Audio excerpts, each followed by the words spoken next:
Hello students, class 11th की chemistry के online class में आपका स्वागत है। आज के लेक्चर में हम लोग यौगिक के मूलानुपाती सूत्र की गणना पर आधारित कुछ आंकी प्रश्नों को सॉल्व करेंगे। इसमें पिछले लेक्चर में हम लोगों ने कैसे किसी यौगिक के मूलानुपाती सूत्र की गणना की जाती है, उन पदों के बारे में जानकारी प्राप्त की थी, कुछ नियमों के बारे में जानकारी प्राप्त की थी। तो उन्हीं नियमों को इस लेक्चर में हम लोग अप्लाई करेंगे और कुछ आंकिक प्रश्नों को सॉल्व करेंगे। तो आइए, पहला क्वेश्चन क्या है। एक यौगिक में कैल्शियम बराबर 36% और क्लोरीन बराबर 64% है। यौगिक के मूलानुपाती सूत्र की गणना कीजिए। कैल्शियम का परमाणु भार दिया गया है, कैल्शियम का 40 और क्लोरीन का 35.5। ये परमाणु भार दिए गए हैं। तो सबसे पहला काम क्या है, सबसे पहले जो प्रतिशत मात्रा दी जाती है उसको कहीं हम लोग रफ में लिख कर देख लेते हैं कि ये जो प्रतिशत मात्रा है जोड़ने पे 100 आ रहा है कि नहीं, यानी 100 आ रहा है कि नहीं। अगर 100 आ रहा है तो इस यौगिक के अंदर कोई तीसरा तत्व उपस्थित नहीं है। लेकिन अगर 100 नहीं आया है तो इसका मतलब इसके अंदर कोई तीसरा तत्व भी उपस्थित है। कभी कभी ऑक्सीजन की प्रतिशत मात्रा नहीं दी जाती है, तो उसके लिए बताया गया है कि दिए गए तत्वों की प्रतिशत मात्रा को आपस में जोड़ लेते हैं, जोड़ करके 100 में से जब घटा देते हैं तो ऑक्सीजन की प्रतिशत मात्रा ज्ञात हो जाती है। तो इस तरह से पहले हम लोग क्या करेंगे, सबसे पहले दिए गए तत्व की प्रतिशत मात्रा कहीं नोट करके इसको जोड़ लेते हैं। कैल्शियम का कितना है 36%, क्लोरीन का कितना है 64%। दोनों को जोड़ दीजिए, 6 4 10, 6 3 9 1 10। देखिए 100 आ गया। तो इस तरह से इसका मतलब अब हम यहाँ पे अपने आप को कंफर्म कर लिए कि यहाँ पर कोई तीसरा तत्व उपस्थित नहीं है। अब इसके बाद जो पीछे कुछ पद बताए गए हैं उन्हीं पदों का उपयोग कीजिए जिनकी सहायता से मूलानुपाती सूत्र की गणना की जाएगी। तो पहला स्टेप क्या बताया गया था, यौगिक सबसे पहले क्वेश्चन में या प्रश्न में दिए गए तत्वों की प्रतिशत मात्रा और परमाणु द्रव्यमान को अलग अलग लिख लेते हैं। तो आइए लिखते हैं पहले स्टेप में। देखिए इसके लिए पहला कॉलम जो है एक तत्व, कौन कौन तत्व जो है इस यौगिक के अंदर उपस्थित है उसके लिए बनाते हैं। कौन कौन तत्व है इसके अंदर जिनकी कितनी प्रतिशत मात्रा बताई गई है, इनकी प्रतिशत मात्रा या पहले परमाणु भार ही नोट कर लेते हैं। इनका कितना परमाणु भार होता है या परमाणु द्रव्यमान होता है। परमाणु द्रव्यमान। और तीसरा कॉलम बना लीजिए परमाणु द्रव्यमान हो गया। उसके बाद तीसरा है प्रतिशत मात्रा, यानी इनकी जो प्रतिशत मात्रा क्वेश्चन में दी गई है वो कितनी कितनी है उसको लिख लेते हैं। चौथे कॉलम में बताया गया आपेक्षिक संख्या निकालते हैं। आपेक्षिक संख्या, आपेक्षिक संख्या ज्ञात करने के लिए क्या किया जाता है, प्रतिशत मात्रा में परमाणु द्रव्यमान से भाग दे देते हैं तो आपेक्षिक संख्या मिल जाती है। फिर इसके बाद सबसे छोटी आपेक्षिक संख्या से जब भाग देंगे सभी आपेक्षिक संख्याओं में तो सरलतम अनुपात प्राप्त हो जाता है। सरलतम अनुपात से कितने कॉलम बना लीजिए आप पहले, और इन्हीं में जो है जो स्टेप्स बताए गए हैं या प्रमुख पद जो बताए गए हैं उन्हीं का प्रयोग कीजिए। तो पहला पद क्या, पहले तत्वों का जो क्वेश्चन जो तत्वों के तत्व दिए गए हमको नोट कर लेते हैं। कौन कौन तत्व दिया गया है, कैल्शियम दिया गया और क्लोरीन दिया गया है। कैल्शियम का परमाणु द्रव्यमान दिया गया है कितना 40। क्लोरीन का कितना दिया गया है 35.5। इसकी प्रतिशत मात्रा कैल्शियम की कितनी क्वेश्चन में दी गई है 36%। क्लोरीन की कितनी है 64%। अब तो पहला स्टेप हम लोगों ने इस क्वेश्चन के ऊपर अप्लाई कर दिया है, जिसमें ये कहा गया था कि सर्वप्रथम दिए गए प्रश्न में तत्वों की प्रतिशत मात्रा और परमाणु भार को अलग अलग लिख लेते हैं। तो देखिए ये प्रतिशत मात्रा हो गया और ये परमाणु भार हो गया, परमाणु द्रव्यमान है, दोनों को अलग अलग हम लोग लिख लेते हैं। अब दूसरे पद में क्या बातें बताई गई हैं? दूसरे पद में यह बात बताई गई है कि तत्व की प्रतिशत मात्रा में तत्व के परमाणु द्रव्यमान से भाग दे करके आपेक्षिक संख्या ज्ञात कर लेते हैं। तो यहाँ पर आप ज्ञात करते हैं 36 का प्रतिशत मात्रा है 36/40 कर दीजिए, कितना आ जाएगा? कितना आ जाएगा? भाग दे लीजिए 36 में 40 से, नहीं जाएगा, 36 ज़्यादा है 40 से, इसलिए दशमलव लगा लीजिए, शून्य बढ़ा दीजिए यहाँ पे, तो 4 9 36, इस तरह से यहाँ पे 0.9 आएगा। तो अभी सरलतम अनुपात को छोड़े रखिए, अभी आपेक्षिक संख्या सभी तत्वों की निकालेंगे। तो इस तरह से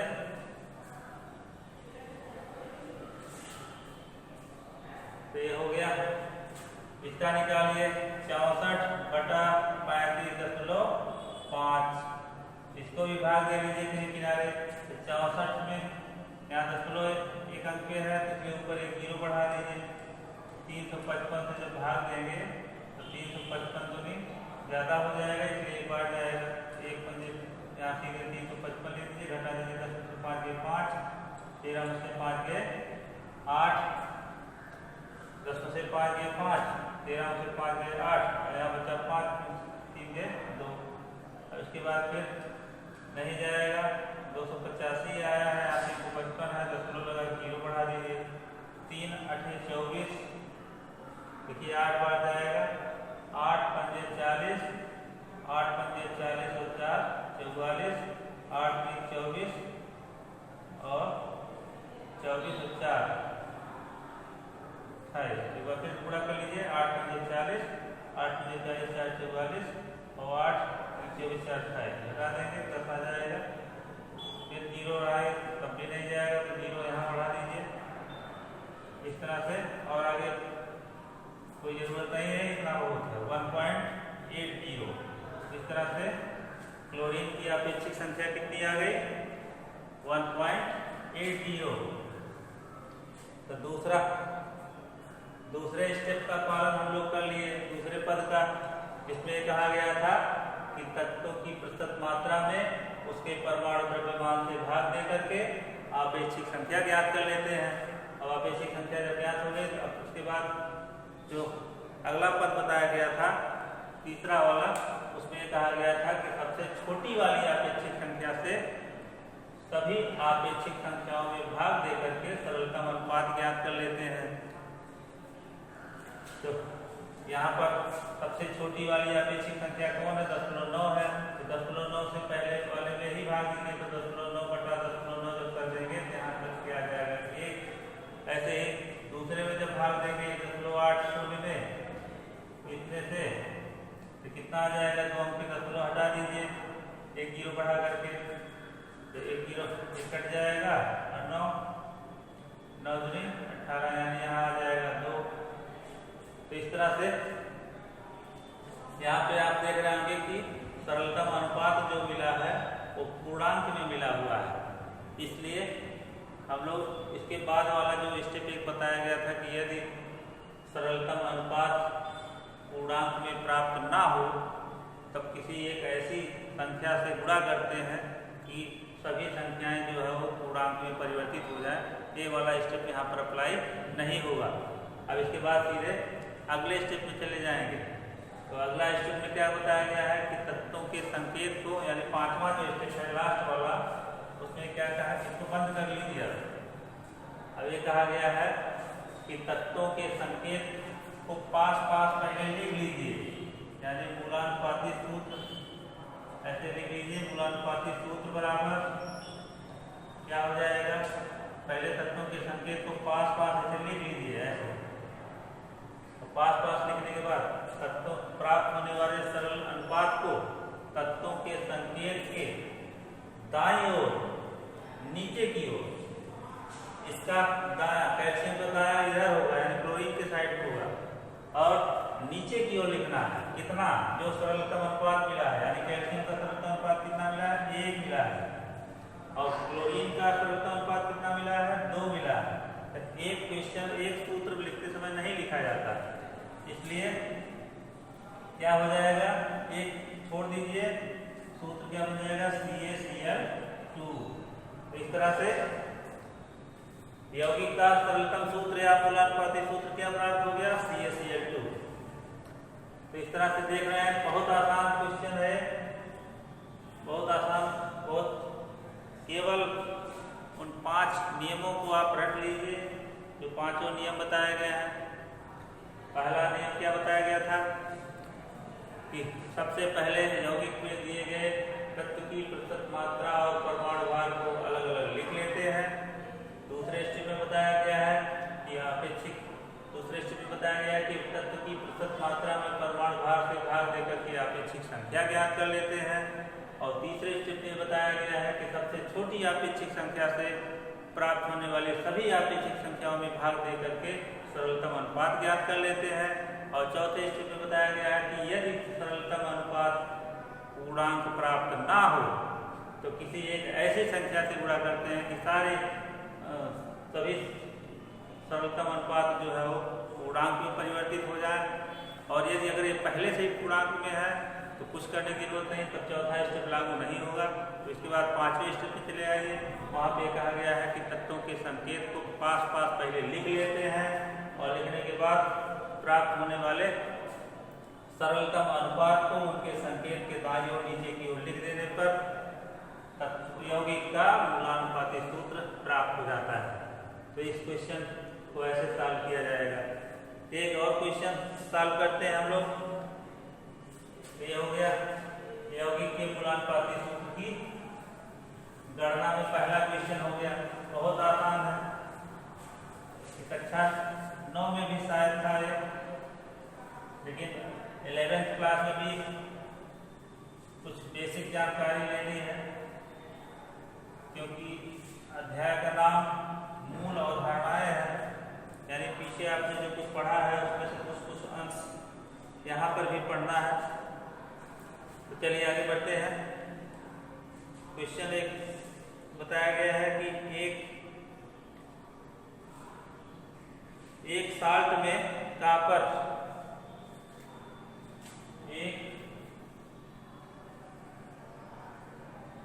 एक साल्ट में कॉपर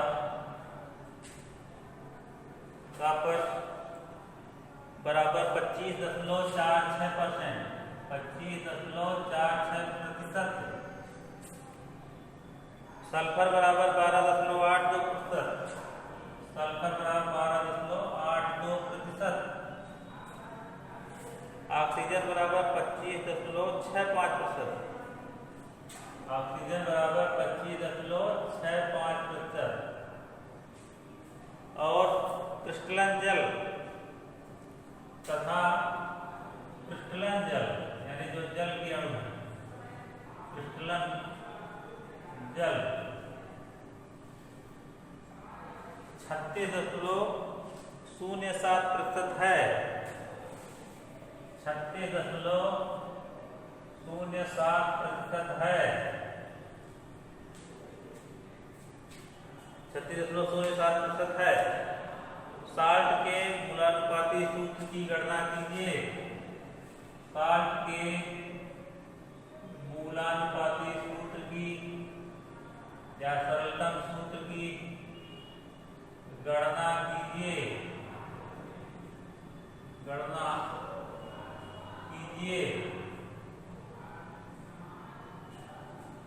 मूलानुपाती सूत्र की गणना कीजिए।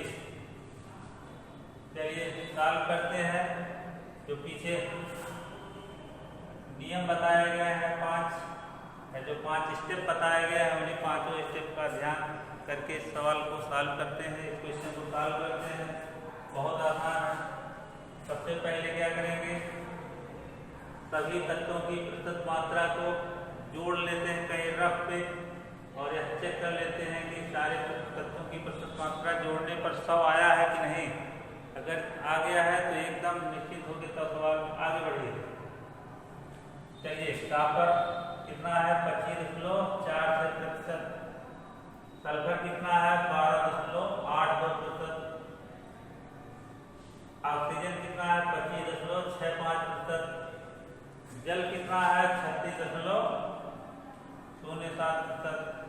जोड़िए इसको, 6 2 8 5 13 7 20, 4 8 4 12 12 6 18 2 20, 5 2 7 5 12 6 18 2 20, 2 1 3 2 5 3 8 2 10। अब आप देख लिए होंगे 100 आ गया। जब 100 आ गया तो इसका मतलब अब इसके अंदर कोई अन्य तत्व उपस्थित नहीं है। अब हम सीधे क्वेश्चन को सॉल्व करते हैं, क्योंकि कभी कभी किसी क्वेश्चन में कुछ तत्वों की प्रतिशत मात्रा को दिया नहीं जाता है और उसको खुद निकालना होता है, इसलिए इसको जोड़ना बहुत आवश्यक है। अभी हम लोग कुछ और क्वेश्चन सॉल्व करेंगे, उसमें मिलेगा। अभी इसको सॉल्व करते हैं। तो पहला स्टेप क्या है, एक तालिका बनाते हैं या एक टेबल बनाते हैं और इस टेबल में जो जो यौगिक के अंदर जो जो तत्व बताए गए हैं उनको पहले लिख लेते हैं। कौन कौन तत्व बताया गया है, कॉपर बताया गया है, सल्फर बताया गया है, ऑक्सीजन बताया गया है और क्रिस्टलन जल का अणु बताया गया है। इसको सीधे इसको लिखते हैं। अब सबकी प्रतिशत मात्रा, सबका पहले परमाणु भार, अगर परमाणु है तो परमाणु भार, अणु है तो अणु भार। तो कॉपर किस रूप में है, परमाणु के रूप में है, जिसका परमाणु द्रव्यमान या परमाणु भार नोट करिए कितना होता है 63.5। क्वेश्चन में दिया जाता है, आप इसको यहाँ दिया गया है कॉपर बराबर 63.5, सल्फर बराबर 32, ऑक्सीजन बराबर 16 और जल, ये सब क्वेश्चन में दिया जाता है। तो कभी कभी नहीं दिया जाता तो इसको आपको याद कर लेना चाहिए। तो ये हो गया आपका। तो ये आगे लिखिए, 63.5 कॉपर का परमाणु द्रव्यमान हो गया, सल्फर का लिख लीजिए 32, ऑक्सीजन का लिख लीजिए 16, इसका लिख लीजिए 18। अब इसके बाद प्रतिशत मात्रा जो दी गई है उसको नोट कर लीजिए। तत्व की प्रतिशत मात्रा, कॉपर का कितना है 25.46%, सल्फर का कितना है 12.82%, ऑक्सीजन का कितना है 25.65%, जल का कितना है 36.07%। ये हो गया प्रतिशत मात्रा। अब क्या करेंगे, अब आपेक्षिक संख्या ज्ञात करने के लिए प्रतिशत मात्रा में परमाणु द्रव्यमान से भाग दे देते हैं। तो भाग जब दे देंगे, भाग दीजिए 25.46/63.5, आगे जीरो अपने पास बढ़ा लीजिए ताकि 0.22 अंक हो जाए और हटाने में सुविधा हो जाए। तो 2546 भागे हो जाएगा 63.50। भाग दीजिए, इधर देखिए 25 है, इधर 63 है, नहीं जाएगा, पहले 0 लगा दीजिए, 0 लगाते हैं यहाँ 0 बढ़ जाएगा। उसके बाद 6 चौक 24, देखिए 4 बार जाएगा, 4 0 0 4 2 20 और 4 3 12 2 14 और 4 6 24 और 1 25। घटा दीजिए, यहाँ 6 आ जाएगा, नहीं गया तो फिर आगे इस तरह से 0.40 यहाँ लिखिए, 0.40 आ गया। आगे और आएगा, लेकिन 2 ही अंक ज्यादातर यूज किया जाता है।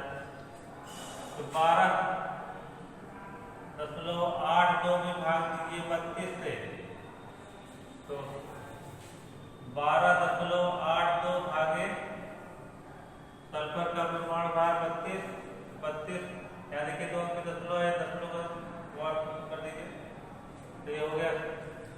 अब भाग दीजिए, यहाँ देखिए 12 यहाँ 32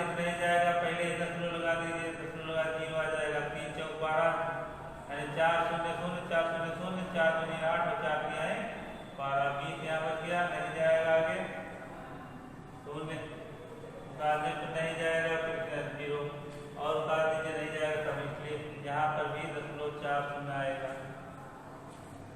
आगे बढ़ते हैं, ऑक्सीजन कैसे निकालेंगे, 25.65 बटा 16 कर दीजिए, यहाँ भाग दे लीजिए, किनारे किनारे जरूर भाग दे लीजिएगा, नहीं तो गलत हो जाएगा। कभी कभी जो है कुछ चीज़ें छूट जाती हैं, तो 25.65 और भाग देना है 16 से, तो 2 घटाना है, तो यहाँ पे 0 बढ़ा लीजिए, तो 16 या 25 से 16 एक बार चला जाएगा, तो 1600 कर लीजिए, घटा दीजिए यहाँ 5, यहाँ 6, यहाँ 15, 6 9, 965, 10 लगा के 0 बढ़ा दीजिए, 16 6 96, 6 बार के करीब जाएगा, 50 आ गया, 1 किलो बढ़ा दीजिए, नहीं जाएगा, इस तरह से 1.40 आ गया, 1.60 आ गया। ऐसे इसको भाग दे लीजिए, 36.07 में जब 18 से भाग देंगे तो 18 दूनी 36 सीधे आ गया। इधर जो है संख्या बहुत छोटी है, कि भाग देने पर भी उतना मान नहीं मिलेगा जितना जरूरत है। तो इस तरह से आपने आपेक्षिक संख्याओं को प्राप्त कर लिया। आप क्या करेंगे, सबसे छोटी आपेक्षिक संख्या से सभी आपेक्षिक संख्याओं में भाग देकर के सरलतम अनुपात प्राप्त करेंगे। सरलतम अनुपात, तत्वों का सरलतम अनुपात प्राप्त करने के लिए सबसे छोटी आपेक्षिक संख्या से सभी आपेक्षिक संख्याओं में भाग देते हैं। 0.40 में इसमें देख लीजिए, पहले सबसे छोटी कौन है, तो सबसे छोटी है 0.40, तो 0.40 से ही सब में भाग दे दीजिए। भाग देंगे पहले आ जाएगा 1, यहाँ भी भाग दीजिए, यहाँ पर भी आ जाएगा 1, यहाँ पे भाग देंगे 1.605 0.40, यहाँ 10 हट जाएगा, 4 चौक 16 यानी 4 बार कट जाएगा। ऐसे फिर यहाँ पे है 2 से कितना आ जाएगा, यहाँ पे भाग देंगे 2 0.40, पहले 2 अंक 10 नीचे है तो 0 बढ़ा दीजिए ऊपर, समाप्त, कट गया, 4 पंजे 20 यानी 5 आ गया। अब क्या बातें बताई गई हैं, 3 स्टेप का पूरी तरह से पालन हो गया। तत्वों की प्रतिशत मात्रा और परमाणु भार को अलग अलग लिख लेते हैं। दूसरे में कहा गया है कि प्रतिशत मात्रा में परमाणु द्रव्यमान में भाग देकर आपेक्षिक संख्या प्राप्त कर लेते हैं। और तीसरे स्टेप में कहा गया है कि सरलतम अनुपात प्राप्त करने के लिए, यानी तत्वों का सरलतम अनुपात प्राप्त करने के लिए सबसे छोटी आपेक्षिक संख्या से सभी आपेक्षिक संख्याओं में भाग दे देते हैं, इस सरलतम अनुपात मिल जाता है। अब चौथा स्टेप तब लागू होता है जब यहाँ पर कोई भिन्नात्मक संख्या मिल जाती है। इसलिए जब कोई भिन्नात्मक संख्या मिली ही नहीं तो हम लोग सीधे 5वें स्टेप में चलते हैं। 5वें स्टेप में क्या कहा गया है कि तत्व यौगिक में दिए गए जो तत्व हैं इनके संकेत को पहले पास आप लिख लीजिए। तो मूलानुपाती सूत्र बराबर क्या हो जाएगा, मूलानुपाती सूत्र संकेत को पहले पास लाके लिख लीजिए। कॉपर हो गया, फिर सल्फर हो गया, फिर ऑक्सीजन हो गया, फिर जल हो गया।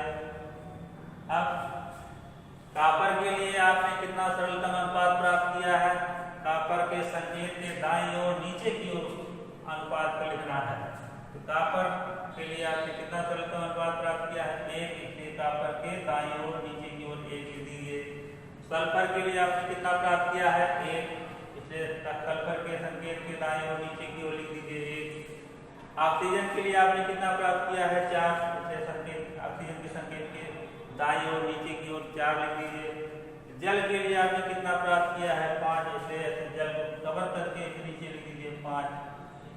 अब 1 लिखा नहीं जाता है तो इसलिए 1 को छोड़ दीजिए और लिख दीजिए ऐसे कॉपर यानी CuSO4 और उसके बाद H2O को ऐसे हो जाएगा। लेकिन अब H2O को इस तरह से लिखना ठीक नहीं है, इसको इस साइड से यानी इस रूप में हमको प्राप्त करना है। तो इस तरह से हो जाएगा, नीचे लिख दे रहे हैं या करके CuSO4 into 5H2O। तो इस तरह से एक क्रिस्टलीय कॉपर सल्फेट का सूत्र मिल गया CuSO4 into 5H2O। तो एक यौगिक का मूलानुपाती सूत्र है। ऐसे ही अनेक क्वेश्चन दिए गए हैं बुक में जो बहुत आसान है, केवल वही जो 5 स्टेप बताए गए हैं मूलानुपाती सूत्र को ज्ञात करने के लिए, उन्हीं को खूब बढ़िया से याद कर लीजिए और उन्हीं का प्रयोग करके आप किसी भी यौगिक के मूलानुपाती सूत्र की गणना कर सकते हैं। तो आज के लेक्चर में बस इतना ही, शेष नेक्स्ट वीडियो में। धन्यवाद।